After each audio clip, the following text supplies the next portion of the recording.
Okay, we're recording, so Dr. Danchuk, take it away. Good evening, everyone. Thank you for joining us tonight for a very special proposal. This is Dr. Samantha Danchuk with the Broward County Environmental Protection and Growth Management Department. I serve as the Assistant Chief Resilience Officer as well as the Capital Program Administrator, and in particular for the Beach Management Program. And tonight we'd like to propose to you and gather your input on adding a resilience dune to the Segment 3 project in the city of Hallandale. And so just briefly tonight, I'd like to touch on some highlights of the proposed dune, and then Ben Gross from our consultant Olsen Associates will actually provide some greater detail on what the dune will look like. And then we'll have plenty of time at the end to hear from you. It was very important when we first approached city staff that they insisted that we gather input from the advisory boards and from the public, and to really make sure that they knew what you would be interested in as part of this proposal. And next slide, Stephanie. So while I'm talking, please feel free to enter questions or comments into the chat. Stephanie will help moderate those at the end. As I mentioned, this is a very brief presentation, so you won't have to wait too long. You can always email us at resilience@broward.org. On our website at broward.org/beach renourishment, you can see updates about the upcoming projects and the construction schedule, and we'll provide updates about this dune plan as well. And then we're very active on social media at broward.env if you have project updates there, or give us a call. And as I mentioned, we work very closely with Miss Jones Wood and Mr. Klopp, and and all of the city staff that are on the call tonight. And so they will have all the information that we have, and please feel free to reach out to them after this presentation. Next slide. So the Segment 3 Flood Control and Coastal Emergency Project is about to be constructed by the U.S. Army Corps of Engineers in November of this year. This project was intended to replace losses from Hurricane Irma, and it's 100% federally funded. Many of you know we were about to begin, or we were completing permitting, and then we're about to go to construction for our next Segment 3 project, which would have been cost shared by the county, the municipalities, and the state, as well as the federal government. But now, because of this essentially coastal emergency project, it was 100% federally funded. That is huge savings to all of us. The project cost was almost $60 million. And so we're not spending that money this year, right? And so the project will cover about 6 miles of the Segment 3 project, extending from the state park and south of Port Everglades all the way down to Hallandale Beach. And the contract has already been awarded. As mentioned, this project is being constructed and managed by the U.S. Army Corps of Engineers. The contractor will be Continental Heavy Civil, and you'll be hearing more and more about that as we approach the construction start date in November. Next slide, please. And so the area that is proposed to be filled, you'll see in yellow, and then the additional polygons that you see are showing where previous projects were. So the intent of this project is to fill to the full permitted template, so as much sand as can be placed as allowed by the permit. You may remember that already in 2019 there was another Corps project that came through and placed sand just on above mean high water, so kind of a stopgap to get to the bigger project. So this will be the big project, and then this beach will be renourished and will last, hopefully 8 to 12 years. So that's an important note, because as I begin to talk about the plans for a dune project, there's a benefit to trying to do this construction as part of this upcoming Segment 3 project, rather than coming back at a separate time. Okay, next slide, please. So here's the proposal. The county sees a lot of value in adding a dune feature to the Segment 3 project. This was done for Segment 2 during the last federal project. It very much adds the benefit of surge protection, and protection against coastal flooding by having a dune, and I'll talk about the benefits in just a minute, we can approach the U.S. Army Corps of Engineers to add to their project this dune as a betterment, and they will amend the agreement that exists already with the county. We've already done this for the state park and entered a memorandum of agreement to build a dune in the state park as part of this upcoming project. And now we are reaching out to the municipalities to see if they were interested in entering into an interlocal agreement with the county in order to move forward and build a dune along each of the cities. And so the dune would consist of placing a small amount of sand as well as planting it with native vegetation. Next slide, please. So there are great benefits to dunes.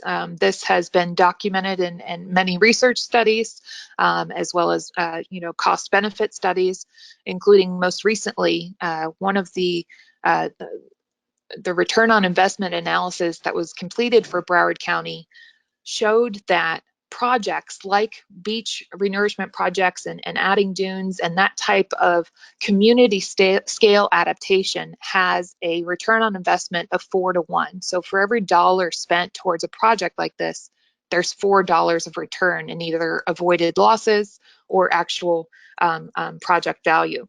So I just want to highlight that dunes reduce the frequency of flooding, reduce the impacts of storm surge and high tide flooding. As you know, more and more frequently every year, we have our king tides in the fall season. Those affect not only our intercoastal areas, but they affect our beaches. And so there's value in having that additional protection when those high tides do occur and reoccur during that season. They limit the amount of sand overwash that may occur. So when you think about like the wind-blown sand that's coming across the beach onto the back beach area, having some barrier there with vegetation prevents that sand from moving onto the sidewalk or whatever infrastructure you have behind the dune. Also, most importantly, dunes provide a sand reservoir, and so you have a less frequent renourishment interval.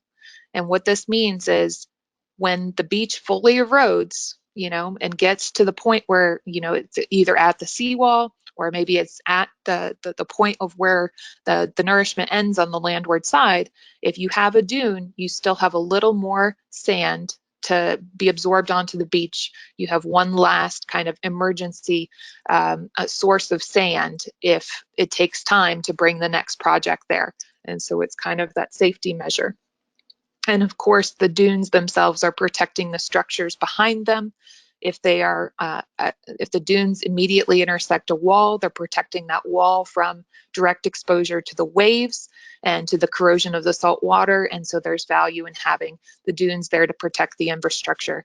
And as you may have heard from other county presentations, our beaches are protecting over $4 billion of infrastructure.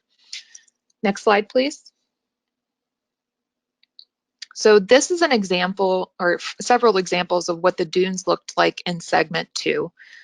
You may not be familiar with dunes because Broward County does not have a continuous dune system the way that Palm Beach and Miami-Dade do.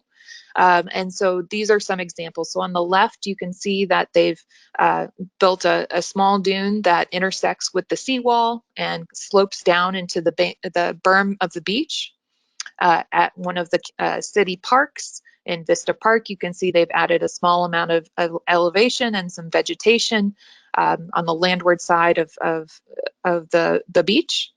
And then I think the example that's most important to share and was most relevant for segment 2 was what happened after Superstorm Sandy. So I'm sure you remember hearing in the news that even though Superstorm Sandy did not hit us directly, the waves and the erosion was so severe that in a portion of Fort Lauderdale along A1A, the waves actually eroded the road, eroded the infrastructure there, and then dumped a whole bunch of sand on top of what was left of the road.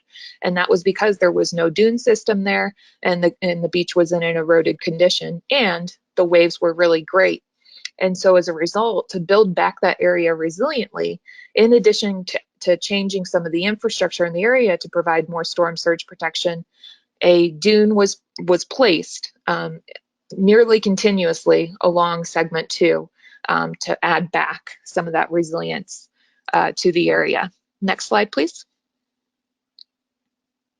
So I just want to emphasize that the intent of the dune is to allow the beach to be used as it is today and to maintain the access points that already exist. The goal, however, for the county, and also this aligns with the city's sustainability goals, is for a continuous dune along at least 80% of our shoreline. And so the access points that you already have will hopefully be maintained. If we can reduce those, that increases resiliency. But we'll leave that to the owners and the municipalities. We do want to, and the city has piloted this, look for opportunities to flood-proof any of the access points. If you leave a gap between the dunes, floodwaters during the surge could come right through that gap. And so if there's a way to block that direct flow, that provides additional resilience. And so we will look for those opportunities as part of adding the resilience feature. And then I just want to also note, it's important to maintain accessibility. And so the slopes of these dunes are not intended to prevent access to anyone that is trying to get to the beach. They'll be very gently sloping so that it's easy to walk across. The intent is not to build new walkovers or wooden walkovers or anything like that. These are very low elevation, relatively low elevation dunes that are walkable. And then, of course, municipal staff has already noted that, there's existing needs for space on the beach. So there's lifeguard towers, there may be some beach chair storage, emergency vehicles or maintenance vehicles may need to access the beach. And so we want to make sure that we accommodate that in any proposal that we provide to you. Next slide, please. So Hallandale Beach was one of the first municipalities to adopt a dune management plan. So congratulations on that achievement. And so this proposal is absolutely in line with what is in the plan already. Beyond that, if private property owners feel the need to maintain their vegetation or modify the dune in some way, they can approach the Department of Environmental Protection in order to do that and pursue the necessary permits required. But you'll find in segment 2 is a great example. Many of the private property owners take ownership of maintaining the dunes themselves and ensuring that the vegetation thrives and that the dune as built is maintained in the long term.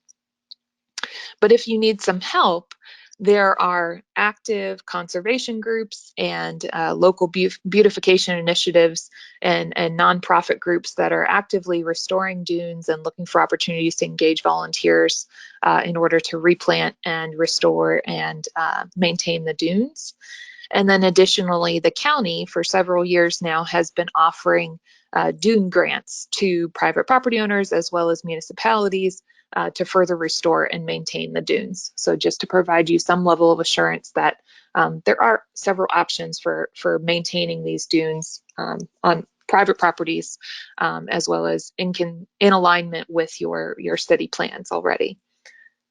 And so with that, I'd like to, is there one more slide, Stephanie?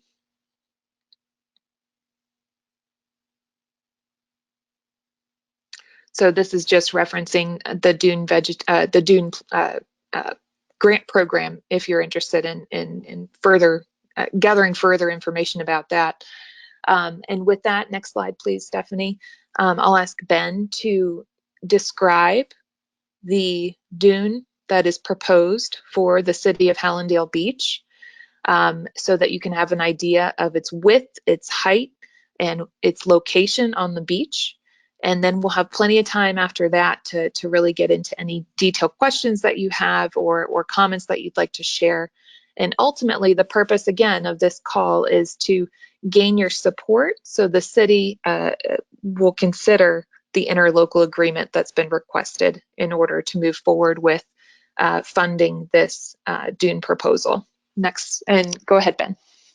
Are you still able to hear me? I switched my microphone settings. Sounds great to me. Okay, great. My name is Ben Gross. I'm with Olson Associates. Thank you for the introduction. And the scope of what I'll go through is just basically the determination of the dune size for what we're proposing to place in Hallandale Beach, and then the location of the dune, specifically the seaward toe of dune, and then the landward tie-in might differ as we go through each of the segments of shoreline. So for the size of the dune, we've used the dune system in North Beach Park up in Hollywood Beach, north of the pier, to represent a resilient native dune. It's the best looking dune in the vicinity of Hallandale Beach, and so we've used that as a benchmark for what a native resilient dune might look like. And again, I've just highlighted Hallandale Beach in the same schematic. This is a schematic showing the rehabilitation and dune placement for all of segment 3. Next slide, please, Stephanie. So along North Beach Park, we have 6 monitoring points by the state. I'll present 3 of them here.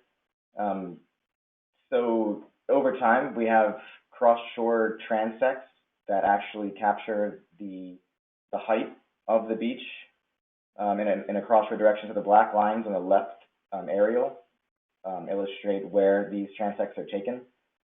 So if you take a composite or an average of all of these, you can come up with a shape of what the frontal dune system looks like along the North Beach Park. So taking these 3 and the 3 south of them, you're able to average them and come up with dimensions for the dune. Next slide, please. Dimensions including the crest width, the base width, the height above grade, and the side slopes. And what I've found is that the crest is about 10 feet, the base width is about 40 feet, and the natural side slope is about 1:3. And finally, the height of the dune for a resilient dune would be about 5 feet high, above a fixed datum of 5.4. Next slide, please. So taking this dune and placing it along the Hallandale Beach shoreline, I'll reference that frontal toe of dune, and then if the full dune is to be installed, that would stretch 40 feet landward of that toe. If not, it would be something between 0 and 40 feet and tie into what is behind the dune. This is just showing the extent of the Hallandale shoreline, about 4,000 feet. You probably know this better than I do. Next slide, please. So I've sketched on the Army Corps beach fill plan that Sam was referencing earlier. If you're not familiar with these kind of drawings, the topmost line is approximately where the toe of fill will reside after the beach placement. And then the other 2 lines are just datums for the shape of the beach as it's constructed. So it's a little confusing. Lastly, the magenta line is the dune toe, front toe of the dune. So the next slide, please, will be a little clearer, and it will show just one line, which is the post-construction knee-high water line, or you can just visualize that as the edge of dry beach. And so this just helps illustrate the amount of beach width that will be accessible after the beach fill project has been installed. Again, the pink line shows the front dune toe for what we are proposing. This slide also shows the R monuments, R124 to R128. I'll be going through R124 to R127 to show you what this dune looks like in those specific locations. We are not proposing a dune in front of R128. Next slide, please. So starting with R124, the same lines as before. The seaward dune toe is sketched in the 2 pictures on the left. I didn't have a very current picture of this particular location, so I've plopped on a 3D rendering in Google Maps on the right.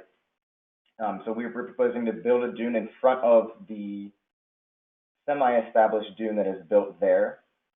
Then if you look at the bottom right panel, it looks like the figure got semi-messed up. There should not be a line right through it, but the orange line is showing the current condition of the beach. The pink trapezoid shows the proposed dune, and the black line shows the Army Corps' beach fill and what the beach will look like after the beach fill renourishment. So the idea here is to tie into the edge of vegetation with the landward edge of Dune, and then in this case, there looks to be about a 30-foot extension from there to the toe of Dune. So, for example, this is a good example where we are proposing to install most of the Dune, since what is there is not, in our opinion, well established. So this would be an enhancement of the Dune, and almost a full placement of a new Dune in front of what is there. I'll emphasize again that if you look in the top left panel, there's about over 100 feet, maybe 150 feet in front of this Dune that we're proposing to build. Next slide, please. So another example here is at R125. There is more of a dune along this segment. And again, we're just proposing to enhance, we're proposing to tie into the edge of vegetation seen in the picture on the top right, and then building the new crest of dune, and then extending to that magenta line, which is seen on the two left pictures. So this just gives you an idea of everything landward of that magenta line would now be a dune, a vegetated dune. Also, this is not accommodating for access at this particular moment, but this is to show the concept to have a continuous dune across this entire segment. Next slide, please. The third example is at R126. There is more of a robust dune here, and so we would not be proposing to just blow through the existing vegetation, which is what is shown at the bottom left. For that area, we would just leave that undisturbed, but the idea is to tie into that existing dune throughout where one is not present and enhance upon what is there already. Last slide, please. R127, this is before we almost get to the Miami-Dade border. So this is another example of tying into what is there now into the line of existing vegetation, and extending about 30 feet seaward with this dune crest, and sloping down into the Army Corps beach fill. Again, this would be about a 100-foot offset from the new dry beach line after the Army Corps of Engineers project is installed. So I think those are all the examples that I had. I can hand it back over to Stephanie or Sam. Excellent, thank you. So while Stephanie prepares for questions, I'll just say thank you for listening to the proposal tonight to add a dune feature to the upcoming Segment 3 project starting in November.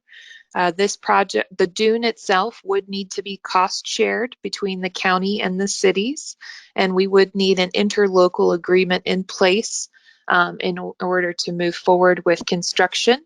There would be a cost benefit to piggybacking on the Corps' project, as well as an opportunity to minimize disruption by only having one construction event as opposed to future events to add a dune later on.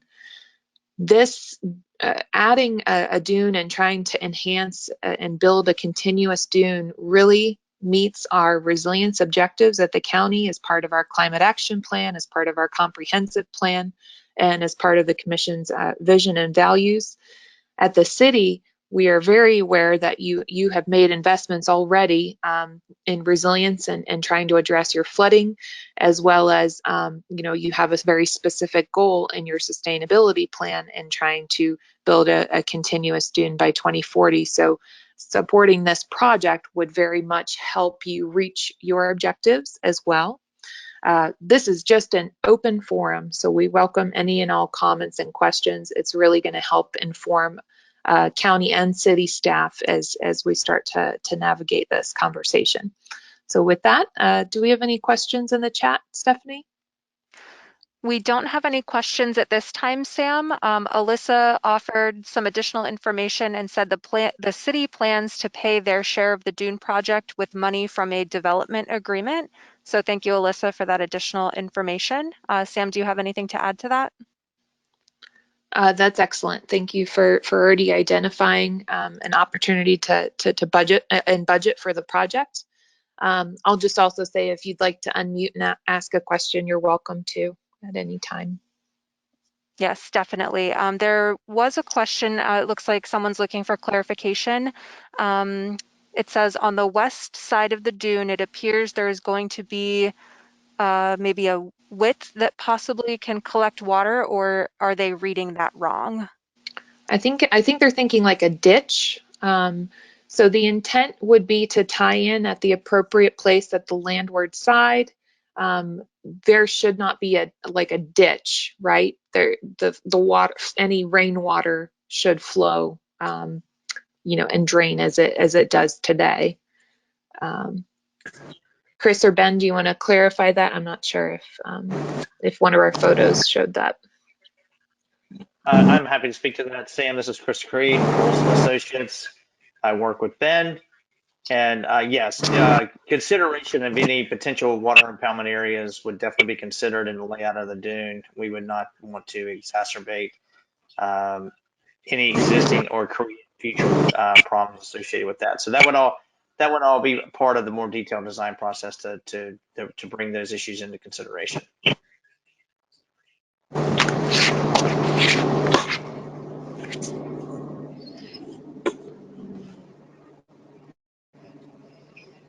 Okay. I see the next question is, why does the Dune project not go to R28? So to the edge of the county line there. Ben, if you want to pull up that aerial real quick, or Stephanie, if you want to go back one slide, please. Yes, I can go back You'll, one slide. yeah, you'll notice that property extends much further seaward than the adjacent construction.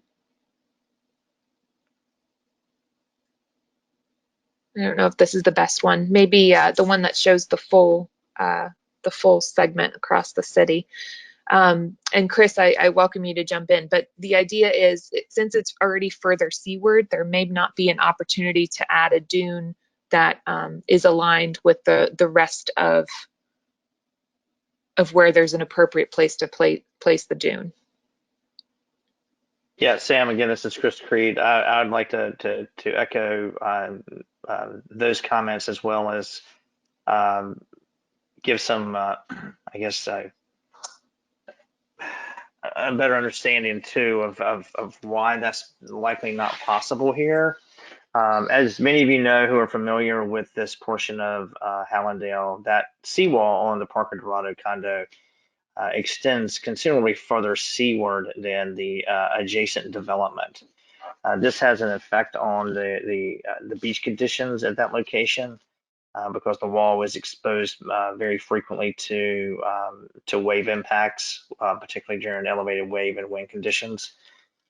And so it's very difficult for us to maintain a full beach fill section at this location, and it is the beach fill section upon which the dune sits. And so we do not want to put a dune along that portion of the beach when we know it is very likely not to be successful, that it would be very quickly subject to erosion and impacts at that location. So given the current conditions that exist right there now, we do not believe a dune at that location is feasible.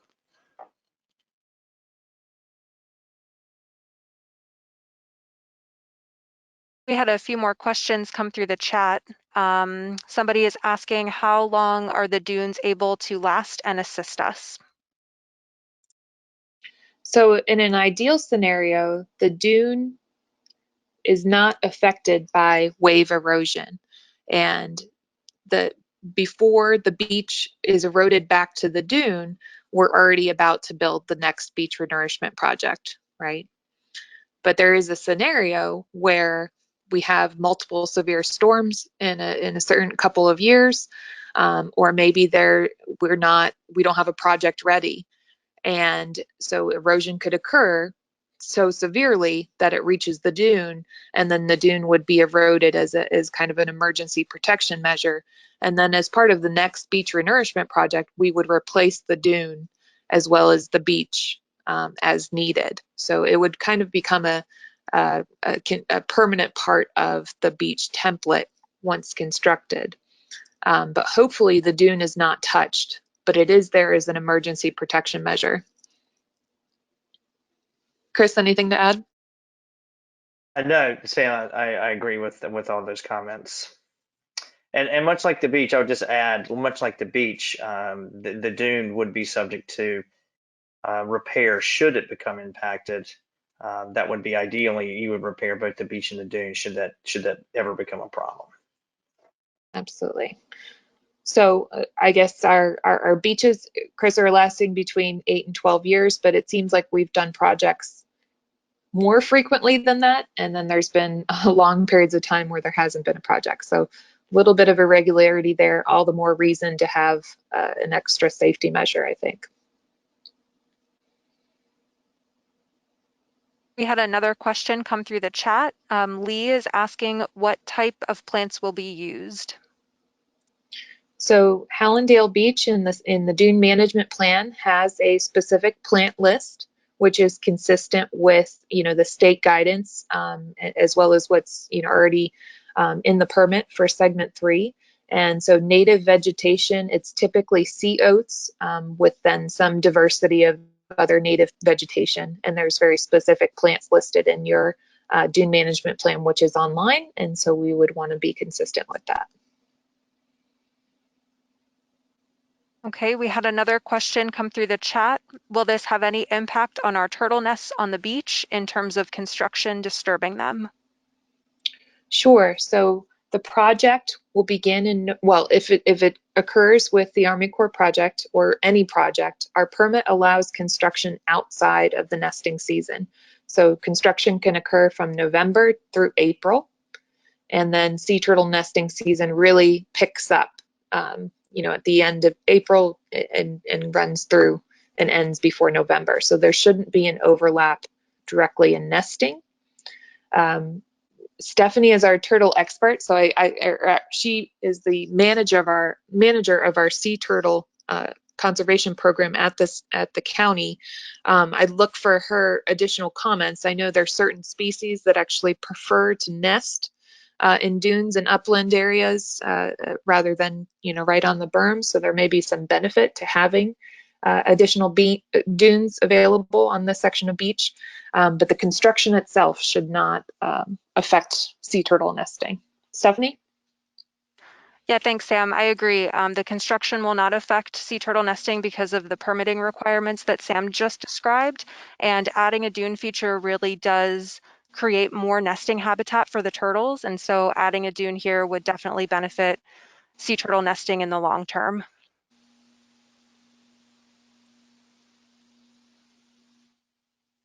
I do not see any other questions at this time in the chat. We invite anybody to unmute if you would like to ask your question vocally, or please continue to write them in the chat for us. Ken, yes. Did we address your question about R128? Yes, you told me our seawall goes too far towards the shoreline.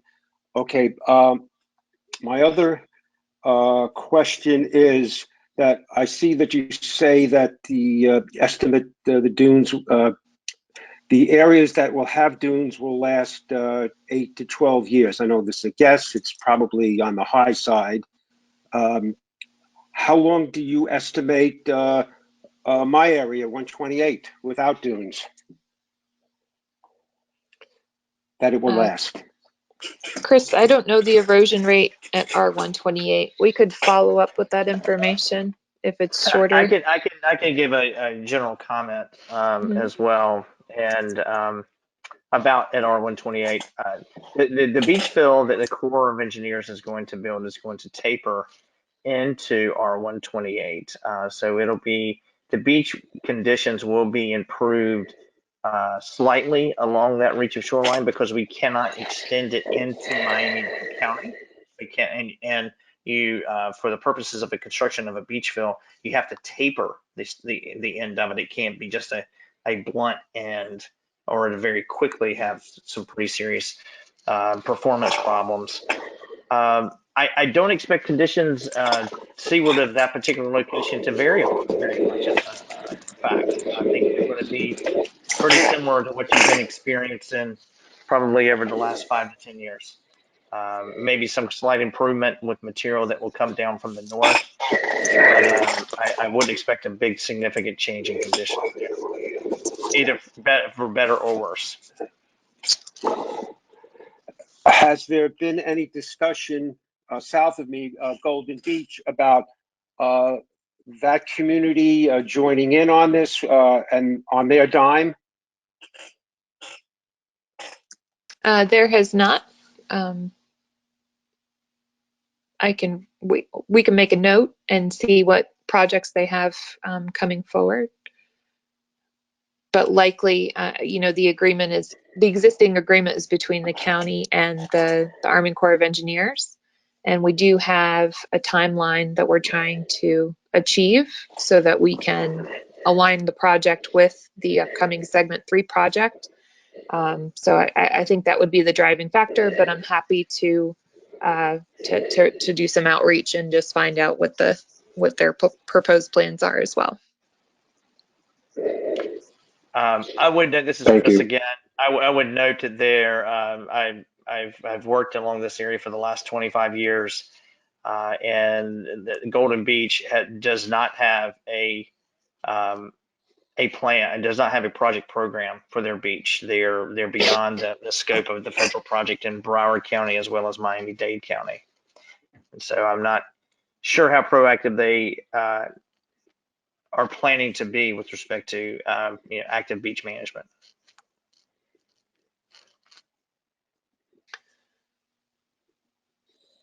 Any other comments or questions? I just wanted to note some confidence in the fact that this renourishment project is going to be done to the T in terms of regulations and doing everything that they can to reduce the impacts. I know that some of our residents are concerned about adding sand, period, and that the county and the Army Corps and the contractors will be doing everything that they can to reduce the impacts, potential impacts on any wildlife or offshore coral. Thank you for that, Alyssa. Yes. I have a question. Mhm. Hello? We can hear you. Yes, Bruce? Yes. I want to know, I'm the chairman of the City of Hallandale Beach Sustainability and Flood Mitigation Advisory Board, so we will have a direct impact on the commission. I'd like to know, where is the sand going to come from in this project? Absolutely. So as you know, the beach projects are permitted by the Florida Department of Environmental Protection, as well as the U.S. Army Corps of Engineers. And within that permit, there are sand sources that are approved coming from Central Florida sand mines that are actually like ancient sand dunes from when sea level was much higher. So the sand quality must meet the state conditions, which are very restrictive. The sand has to match what is on the beach today, which is actually already previously nourished sand. In quality, as far as color, sand grain size, shell content, as well as a few other characteristics denoting kind of the texture and the chemical content of the sand itself. So it comes from Central Florida. It is trucked to the beach and placed on the beach and then shaped into the beach that you'll see after the project. And what is the approximate height of these dunes that we're talking about? Right. So the dunes themselves are intended to match what the natural dune would look like, just that we've seen, kind of to the north of the city, or where you've seen like established dunes already. You've got quite a few, more than any other city in Broward. You have, pretty well vegetated dunes. And so they look like they'll be about 4.5 to 5 feet above the beach. So if you're standing on the beach itself, you'll see that, and that should tie in well with the existing seawalls, the existing dunes and really provide the most benefit of what this beach can handle, as if it was in a natural state. Okay. Thank you.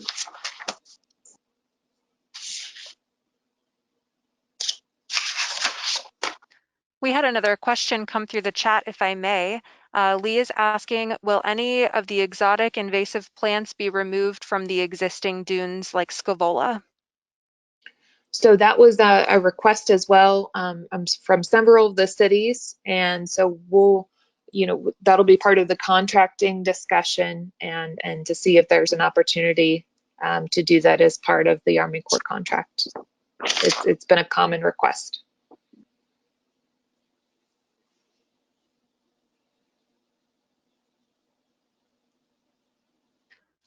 I don't see any other questions in the chat at this time, so please keep typing them in the chat or feel free to unmute at this time, please. Sure. And then I'll just summarize, the city staff felt that it was very important to reach out to you first, especially the advisory board members and the public.